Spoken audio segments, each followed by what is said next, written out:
वास्तु हाँ, वास्तु से भी है। पहले ये देखिए घर में नेगेटिविटीज़ कैसे जनरेट होती है, नेगेटिव एनर्जी कैसे आती है। सबसे बड़ा सोर्स है उसका, घर में आप अननेसेसरी कचरा स्टोर करके रखते हो। तो जो आपने जोड़ करके रखा है अनयूज्ड वस्तुएं, सबसे पहले उसे निकाल करके अलग करें। जहां भी कचरा होता है वहां नेगेटिव एनर्जी हमेशा आती रहती है।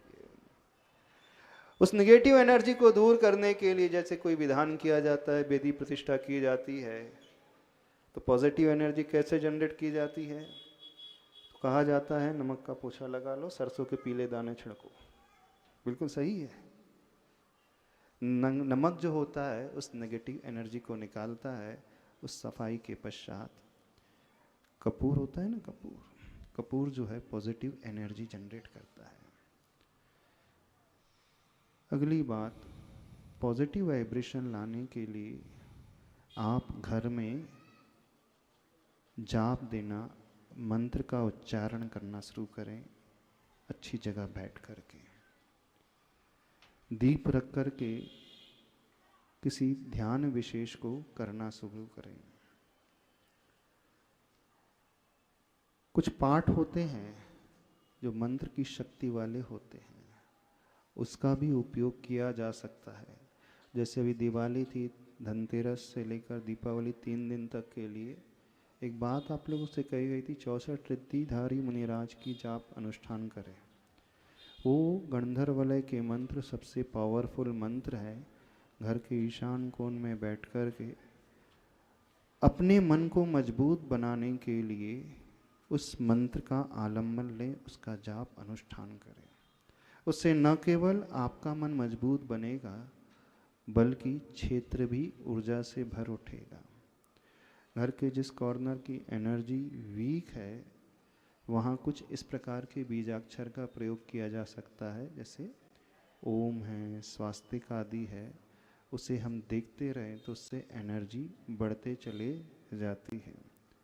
ये तो हो गया क्षेत्र के हिसाब से, पर साथ में ये भी देखें कि आपके घर में नेगेटिव एनर्जी जनरेट क्यों हो रही है, तो अपने व्यवहार को भी सुधारें। इस प्रकार के दुर्वचनों के प्रयोग से भी नेगेटिव एनर्जी बहुत पैदा होती है। कटु शब्दों के प्रयोग से सामने वाले का मन खराब होता है, और जहाँ मन खराब हुआ तो उसका ऑरा भी खराब हो जाता है।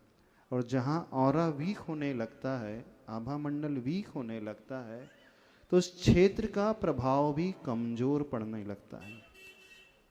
तो हम अपने ऑरा को जितना प्यूरिफाई करते चले जाएंगे, और ऑरा का प्यूरिफिकेशन होता है हमारी विचारधारा के अनुसार, हमारी शुभ लेस्या के परिणाम के अनुसार।